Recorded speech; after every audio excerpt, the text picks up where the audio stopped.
Hey everyone, Adam here, So Wizard Podcast. I got another interview for you today. I got to sit down with Ginevra Gentili. I really hope I got her name right. I know I stumbled over it a few times. Anyway, she is a cinematographer and now a director, and she has a new short coming out called Borrowed Time. It's not her first short. There's other ones there. You can check out her IMDb. She's got some cool work, some cool looking stuff. So it's a really fun conversation. I always like talking to people behind the camera as much as I do in front of the camera. And of course, it's always cool to see people chasing their creative dreams. We don't go too in the weeds as far as cinematography goes. I would have liked to go a little bit deeper, honestly, but it was a fun conversation, and we did get into some really cool stuff, so check it out. Hey, everyone. Adam here, So Wizard Podcast. I'm sitting down with Ginevra. Yeah. Yes? Okay, great. Thank you. To talk about her career directing, cinematography, her new short, Borrowed Time, and you're also working on a feature, so we got a lot to get to. Yeah. Well, we'll do our best to cover it all. Absolutely, yeah. So your background, you started with photography, like behind the camera photography and cinematography. How did you get into that? So I've always been very visual, even as a kid. To be honest, I always sort of had like stories in my head, you know what I mean? Like just, I was always very visual, and I always liked the idea of photography, and I sort of had a person enter my life who was a photographer, and that kind of inspired me to pick up a camera. And I was really young. I was 13 at the time. And I sort of just started with, like walking around and just capturing moments that you see out there, like people just that you meet in cities. It wasn't really street photography. It was a bit of a mix of portraits and that sort of like just got me into it. And then I went to study in Switzerland, and where I had the chance to actually pursue it as a class, every day almost. It really got gave me the chance to not just experience with that, but also with the medium, like mixing it with other things. Like when I graduated, I did an installation that mixed photography, music, film, and it was like all a combination of the three. In those 4 years, I kind of explored, I think, myself artistically in a way that I didn't really do growing up after that, so it was quite interesting. That's how I got into it, I would say, in terms of the visual side. When I moved to London, I sort of started freelancing as a photographer. But the more I did that, the more I realized it wasn't really what I wanted to do, and then decided to move on to film. Yeah. So cinematography was just kind of, was it out of necessity, or was it more out of just your interest shifted? I mean, I still do. Sometimes, like when I direct, I will take on shoots where I do self shooting, and I still do photography on my own. Like as in, I love, not as a career path, but more as a hobby. I love traveling, and I'll always take my camera. And I really gotten into nightscapes, so I love doing long exposures, and I'm kind of trying to learn a bit more about that. But yeah, so I'm still doing it as a passion and as a side thing, but I just decided that as a career it wasn't really what I wanted to do, and it was more film, because I've always been visual, but in the end I've always been a storyteller. So I think film was the medium that was more right for me creatively, to tell the stories I want to tell. Yeah, that makes a lot of sense. Yeah. So freelancing led you into cinematography, and did you start working on other directors' projects first? So I was I was a little bit I was quite young and a little bit arrogant, and I was like, oh, I'm just gonna learn all of it on the job and do it myself. And I was collaborating with other people, and then I decided finally to go into a master's, so I could do 1 year intensive, where it was really good because all of our sort of mentors there, I guess, were actual directors that had been on the job and all that had different careers. So it kind of was almost like a year intensive, like learning from all these people that had been in the industry for a long time, and all had like different paths. And I think that was really, really helpful.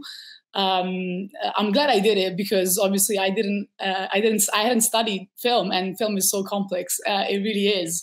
There's so much behind the making of a picture, and even if I've been always passionate about it, I had no idea just how much goes on behind the scenes.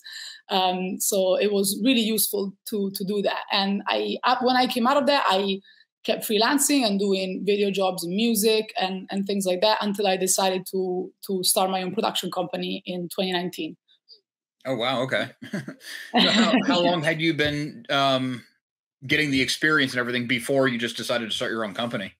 So, I mean, I moved to London in 2011, and I sort of started mixing between film and photography about a year and a half after that, and doing the two. And so, I would say pretty much like 6-7 years until I decided to start a production Yeah, company. it's a decent amount of time. Yeah, I give it time, and obviously it's still new because it was so crazy because we started it, and then obviously in 2020 everything changed Oh right, because yeah. yeah. So as a new company, with the pandemic, obviously it was well very quiet. Yeah, right. And it was interesting because I had to sort of like adapt and try and figure things out. And in the obviously like things when the world also started adapting, like things kept moving. And in this last year and a half, it's been great to see it growing slowly. But yeah, it's still new, and it's going to be a long journey to to get it where I would like it to get. Yeah. Yeah, very cool. What kind of jobs do you just do your own creative things, or do you help other people get their start, or do you work for already established people? So I started it off mostly with my own things because I just kind of wanted to kind of grow it and build the right collaborations and sort of also really decide what I wanted to do with it as a company, because I had an idea when I started it. I had a dream, but I think when you first started off, you don't have it all figured out, like it takes time. And like the thing, my goal is to really just make it more and more of a platform for not just definitely women filmmakers, because I think it just I just want that. And it's I think there is not enough. Like, I think there are more and more women out there, and I think the platforms are growing for women in the industry, but I really want to focus my production company on that. But just in general, on just voices that are out there that are so talented, but just can't find their platform, So I want my company to be that. I'm in pre-production with producers and writers that are from LA, and they have their own story, their own work. So I'm sort of starting to bring in more work from other creatives that isn't my own. Commercially, it depends. I won't always be the right director for the job. I usually will always produce it because of the fact that it's my production company, but I will try and find the best talent. Like, sometimes a client will approach me, and I will be honest and say, I will get you the best director. I am not the best director, So it's about doing that. But as a producer, I always try to be involved in every project that we get. Yeah. Oh, that's amazing. Yeah. Sure, it keeps you plenty busy. Yeah, yeah. I mean, it's an independent company. It's quite small. I'm pretty much. I mean, I always get a lot of people that I collaborate with on different projects, but ultimately, it's just pretty much me behind the scenes. So it's definitely a lot of hard work, but I love it. So just continue to keep it up. And That's good. Yeah, and I'm sure doing those long hours, it feels better that you're doing it for yourself. Your own company. Yeah. I mean, ultimately, you're doing it for yourself, and you have, and you get to sort of just really have. I mean, I don't mean control like creatively, but like as in really just open up the doors for people, and sort of just have that opportunity, So I think I feel lucky to be in a position where I could do that. And and I'm just excited to see how it goes. I hope I'm only going to see it grow and just become exactly the kind of platform that I want it to be. Yeah. Absolutely. Yeah, that sounds really cool. Really ambitious, but really cool. Well, we'll see. We gotta. I think it's good to have to aim high and then just try and get there. But like we see what happens. Life is unpredictable. For sure, right. Yeah. Yeah. Yeah, if the last 2 years taught you anything, I'm sure it's that. Yeah. Exactly. We need to adapt. Yeah. Your industry is an industry of adapting anyway, and Yeah. now with extra curves. Yeah. Yeah. Exactly. So with running a production company, helping other people and kind of giving them a platform or taking on commercial work, how are you still finding time to do your own projects?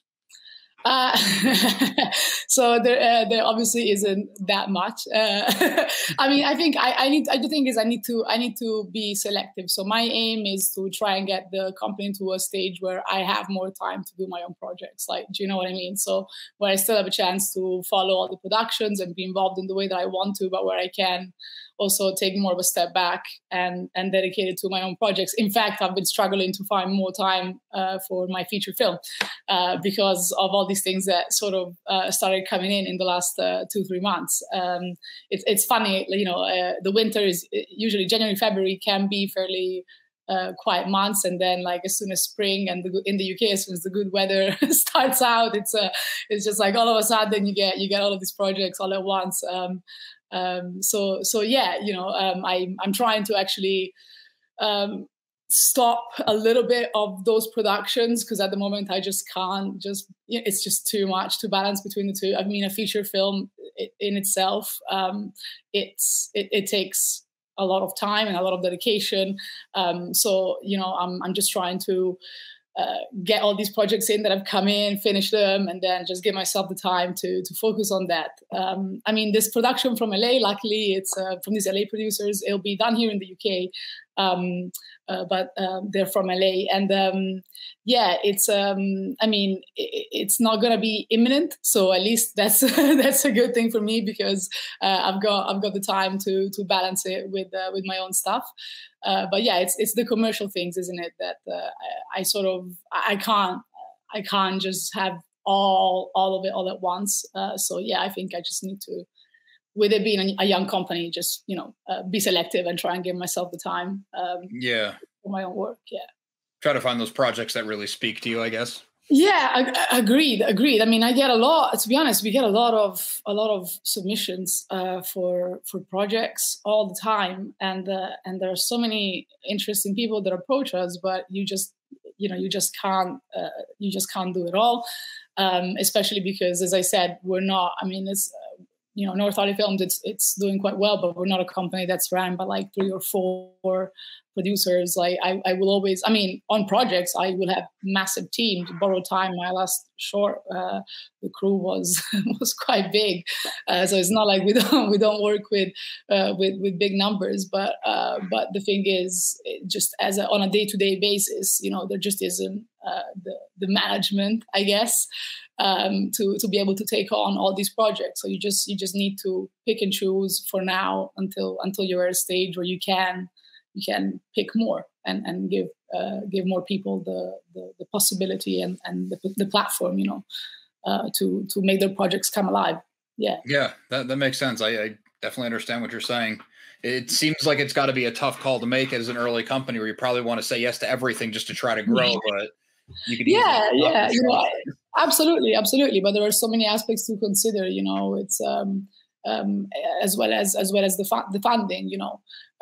For the projects that people approach you for. You need to pick what is also realistic. Some people will approach you with already their own funding, which is something that will only make things easier for us. Do you know what I mean? Because that's one of the biggest aspects. If we need to take care of also the funding or helping them find the funding for their film, that's going to take a significant amount of time. So, and it's a shame, right? So, and then I think, well, if I get my company to a stage where it can even provide the funding for the projects that really speak out to us, and we don't have to necessarily go and look for it and actually fund it ourselves, then I don't have to say so many no's.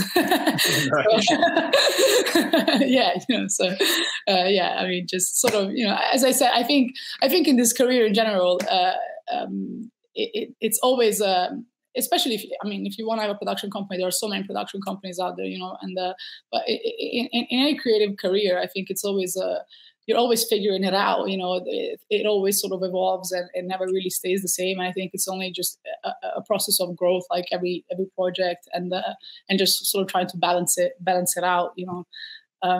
Yeah. That's really cool. I like hearing these different sides of the entertainment industry. You know, I'm a total outsider. I'm just a fan. So it's always cool to hear. Now I'm talking to you as a producer, but also as a cinematographer and also as a director. So you kind of have your hands on a lot of things, and I find it really interesting. Yeah, yeah. I mean, it's not that. That's what I mean. Like, it's like I got to be a bit more selective. Like sometimes when I have a project and I have to produce and direct, I don't necessarily enjoy that because they are well, because as a director, I need the space, and the mindset is different, right? And like in Borrowed Time, for example, like it wasn't always easy as I was producing. I mean, I had amazing co-producers, so I was very very lucky that it's not like I was doing it on my own. but it definitely wasn't easy because the type of project it was, to kind of switch on set between producer and director. So it's actually not like I don't necessarily want to. I mean, I want to produce, absolutely. I want to continue that, but I want to probably just try and do not this, not both at once. So just in future, I want to try and just, if I'm going to be producer on a project, that I'm not going to be director, and if I'll be director, then I'm not going to be producer, because I think that's just.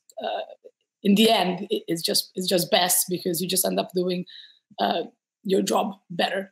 Sometimes it's not always good to do two things at the same time. Sometimes you can do it, but sometimes you end up just maybe taking a little bit away from one. I think. Yeah, that makes sense. Yeah. Now you keep saying director and producer. Are you also a writer? Because it seems like you're Well, doing a lot of I your own did. So I did write Borrowed Time. I did write Borrowed Time. I do enjoy writing. I think I very much write as a director. So I think what I want to do more in future is just do more collaborations with my writing. My features, I plan to mainly write it, but I do have a couple of people that I would like to collaborate on the script with. But yes, I do also write. Yeah, yeah. So yeah. Another arrow in your quiver. Yeah, that's what I mean. It's been when I say it's been tough to find the time to continue with the features because we're still in development for the script. So it's so difficult if you're producing and directing other projects. It's so difficult to find the time to write because personally, everyone has a different process. Everyone. Some people they work backwards. Everyone has a different process. But for me, when I'm writing, it needs to be just nothing else needs to be going on. I just need to be focused on the writing. I just can't shuffle between different productions. It's so that's why I'm trying to get myself to a place where I can just maybe have a few weeks of just focusing on that, because yeah, otherwise it's getting a little bit slow getting it to where we want it to be to begin pre-production. Yeah, okay. Do you want to talk a little bit about your upcoming feature? I don't know if it's too early, how much you can or can't say. I mean, it's a little bit early, just because we're still developing the story. It's going to be a drama, mostly. That as a director, that is what I like to specialize in. It's based on a true story, but a little bit more loosely when people. So in Borrowed Time, when we say based on a true story, it was kept so very close to real life, and it was just mostly characters and things like that were changed. Whereas this is going to be a little bit more loosely based on a true story, so maybe inspired by, let's say. There you go. And yeah, it's sort of based on the concept of one soul split into two. So two people, just one soul, and it's a love story of, I would say, the closest that I can possibly think to make people kind of think of the energy, let's say, of of the story is Sliding Doors, the film. Just in terms of the two parallel, it's not going to be two parallel storylines like that, but sort of just a similar kind of the feel of it. Narrative feel to it. Yes. Yeah. Okay. Yeah. I guess I went a little bit out of order because do you also want to talk about Borrowed Time, because that's coming out pretty soon? Yeah, I mean, of course. What would you like to know about Borrowed Time? Well, I watched your trailer. It looks pretty heavy, and now you're saying it's very closely based on real events. That was probably a pretty heavy undertaking to be in that very real place. But do you kind of want to give the elevator pitch? Yeah, I mean, so Borrowed Time is it's been a dream of mine to make for many years. It's a personal story that happened to me many years ago, and it's a film about loss and grief and how three generations of women essentially experienced that. It's the events that took course over 1 day, pretty much, and as I said, it is not loosely based on a true story, but very, very close to what happened that day. It's a film that I wanted to make because I think grief is something that is too silent. I think a lot of people that experience loss and grief, it's something that is not talked about enough, and I think that it should be. I didn't want to tell this story because it was my story, but because of what it really had to say, and it wasn't just about that, but just sometimes when life ends, there can be life can offer some sort of beauty in that. So it sort of touches a little bit on that as well. Yeah. I don't know if you would like to ask me any questions specifically about it. I'm happy to talk about it more. I mean, the film is not released yet, but yeah, I mean, I don't want you to have to give it away because the trailer was really intense. It looks interesting. I think people should check it out. I'll put it in the comments under the video. So I don't want you to necessarily give away the story, but as far as making something that happened to you and is such a real big event in your life, how hard was it to kind of stay objective? And I don't know if I'm wording that right. No. I mean, that's worded very well. It was very difficult. It really was very difficult. I mean, in terms of,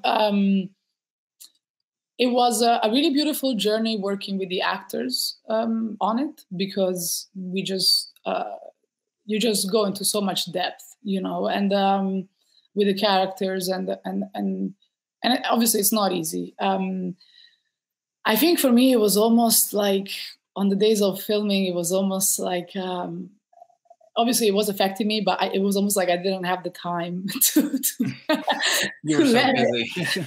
Well, it was almost like it was affecting me, but not necessarily in a way where it was like I can really just process this. It was there were some moments. The last day of filming was for everyone very emotional, but I think for me it almost came, the personal part sort of just hit me more afterwards at the end when I finished it. Yeah, I mean, it's really not easy making something personal, because you get either way, if you're going to be passionate about your craft, and if it's something personal, there is going to be that additional attachment to it, which isn't necessarily a good thing. So yeah, I try my best. I try to listen a lot to other people because they were objective. So that is something that I always had to remind myself, listen to what everyone is suggesting, listen, because you can be too close to it. So I would say that if anyone is making something personal, that's probably the best piece of advice I could offer, is to listen to the people that you surround yourself with, because they will be passionate about your project, but they will not see your story subjectively. They will see it, like you said, objectively. So So yeah, it's important to keep an open mind and listen to your team, I think.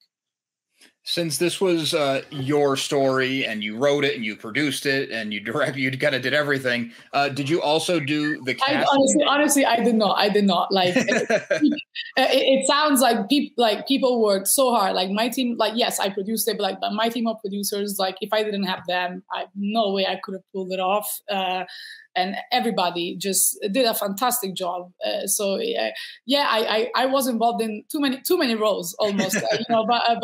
Just yeah. Sorry, I didn't mean to cut you off there, but I just wanted to No, say not at all. just everyone, did.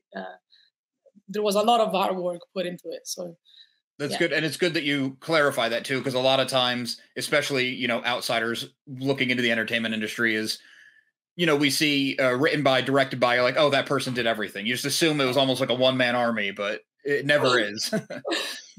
Absolutely not. I mean, even with the writing, yes, I wrote it, but I had so many important people giving me feedback and just, advising me on the story. And then, we made it a little bit of a collaboration with the actors on the dialogue and all these little things. So, there's just absolutely none of it is like me, like, everybody was just, yeah, it's always teamwork. There is no film without a team. Absolutely not. Right.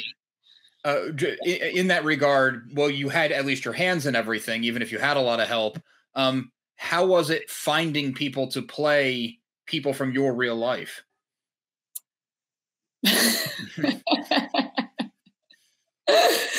That was very interesting. So I have it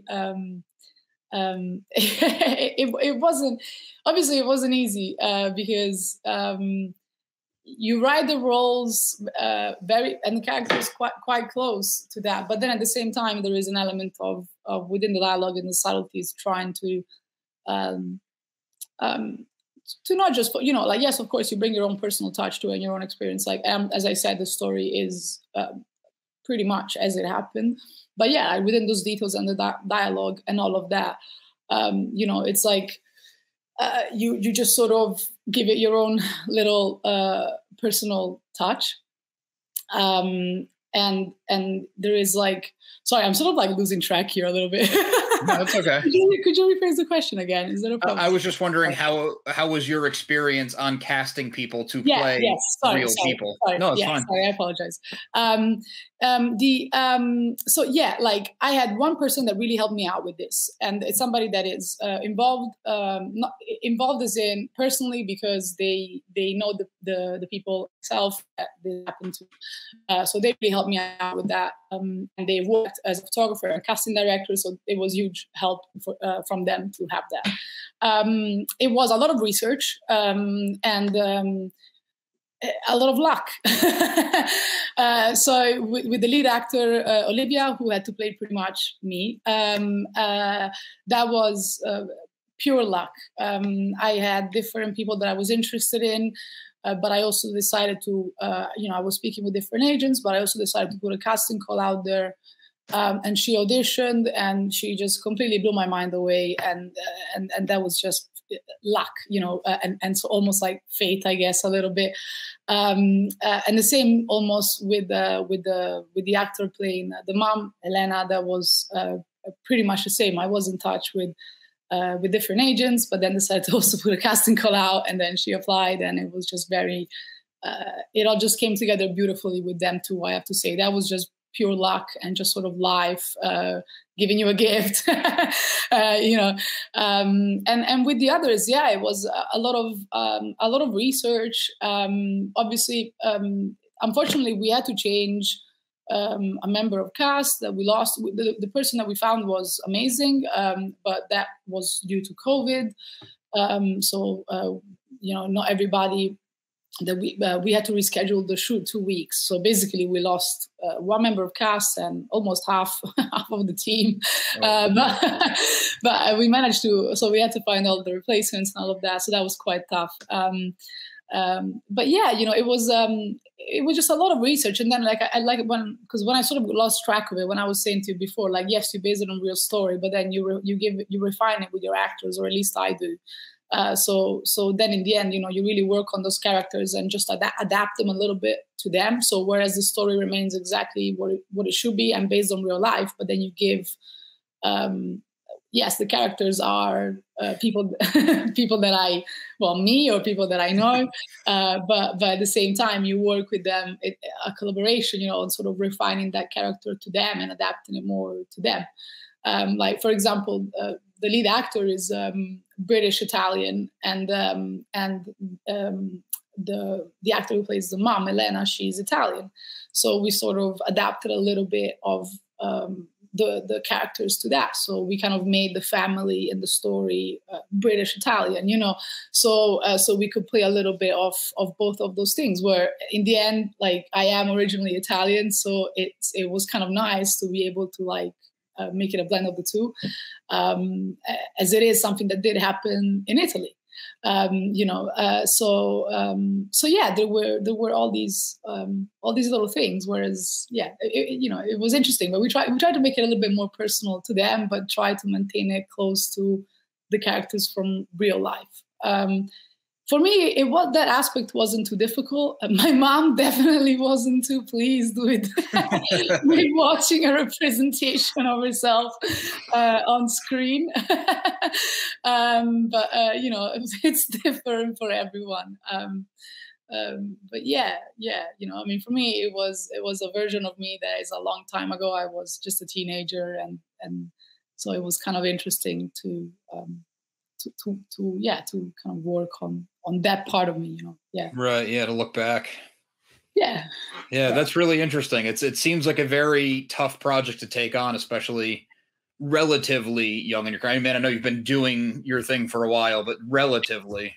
Yeah. I mean, I mean, in the end, I'm not even 30, so it's not. It wasn't easy. It wasn't. I would say that it's probably as close to in terms of with it being personal, and then with the actual production, because as you've seen the trailer, there's a car accident, so that made it complex.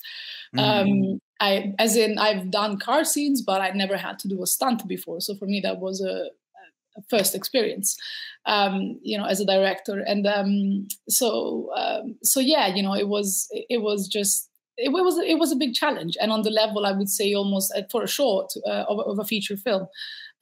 So yeah, it wasn't easy, but I just really wanted to do it, and I've been meaning to for so long. And I just felt like it had to be my next short film. And as I'm really ready to make a feature, it just made sense to go with this story. Yeah, that's really interesting. Do you have any release information you can give people, or is that still in the works? Well, that's so at the moment it's not really up to me, but more up to the film festivals that we are submitting. Oh, okay. Well, that's good. That's good. Yes. So we wrapped officially the film in February this year, and we started festival submissions in the spring, and we are waiting for its premiere.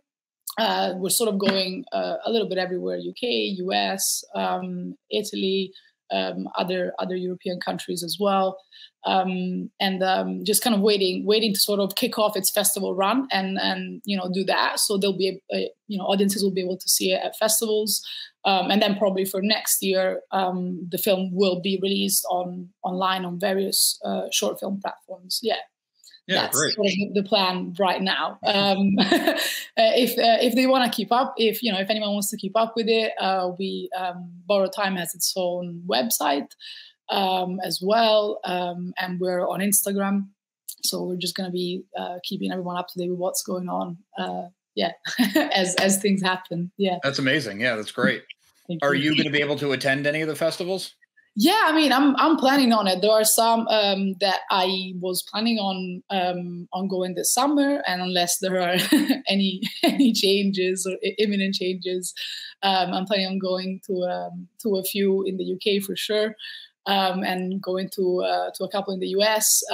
For some of them, obviously, I will, if the film gets in, 100% I will go, no matter where it is. Others I'm planning on going either way. So yeah. But yeah. So if it gets in, 100%, if it's some festivals are doing not necessarily full in person, but they're doing like hybrid experiences.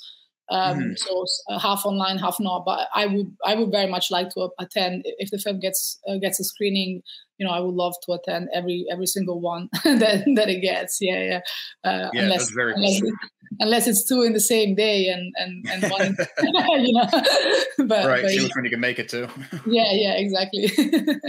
Have you been able to see it with a live audience yet? It's been so as it's private on Vimeo as a festival screener for other festivals. It's been sent out to a lot of people for feedback, but we've not done a private screening yet.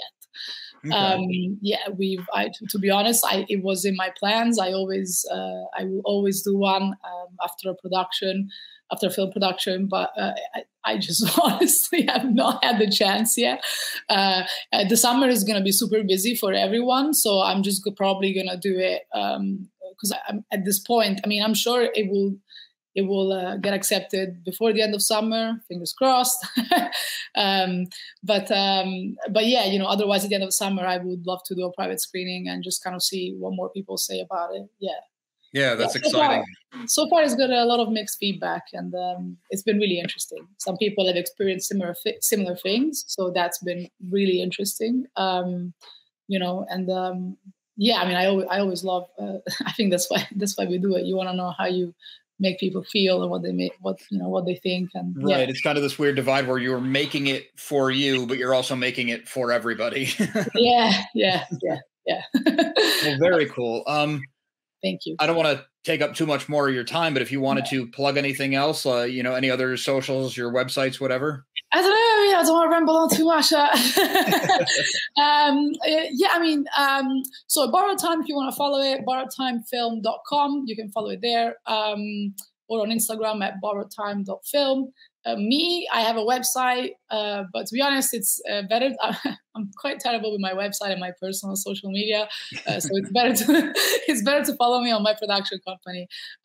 So that would be North Hardy Films at North Hardy Films or northhardyfilms.com, and that's where I'll usually keep all the updates on what I'm doing, what the company's doing, and also Borrowed Time, but we've made it its own kind of like platform, so it's a bit separate from North Hardy Films, but yeah, so those are the best two places to follow what I'm doing and what's going on.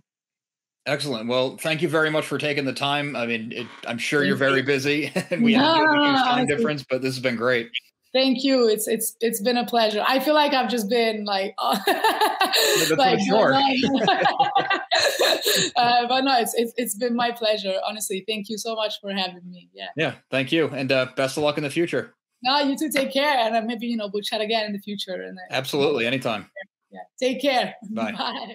I'd like to thank Ginevra one more time for coming on the show to talk to me about cinematography, her career, her future aspirations, everything she's done so far. Really cool stuff. She's got a big career ahead of her. She's kind of just getting started. She's still young, so she's got plenty of time to work, which is awesome. Please make sure you like and subscribe. Got a lot more interviews, new movie coverage, Amazon reviews, screeners. I do have more theme park coverage coming soon. Tons of stuff in the works, just real busy, and now it's con season, so we're going to have con coverage coming up. Lots of cool stuff. You're not going to want to miss out. Subscribe, bell, notifications, whatever things that YouTube is doing right now. Speaking of not want to miss out, make sure you listen to So Wizard Podcast every single week, wherever you get your podcasts. SoWizardPodcast.com is your resource for reviews, recommendations, videos, merchandise, and more. We love hearing feedback, so drop us a note in the comments. Leave us something on social media.